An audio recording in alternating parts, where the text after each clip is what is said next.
Hi guys, welcome back to our channel. Today in this video, I'm going to show you how to log into your CareCredit account.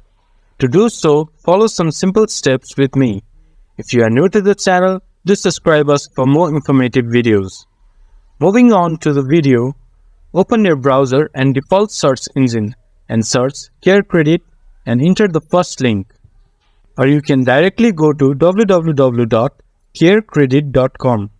It will then take you to the official website of CareCredit.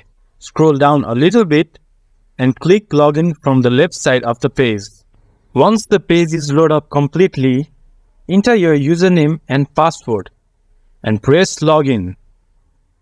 To make login easier, you can click on Remember Username. But I do not recommend you doing it in a public computer. If you forget your username or password, you can reset it from here. You can also register your account by clicking here.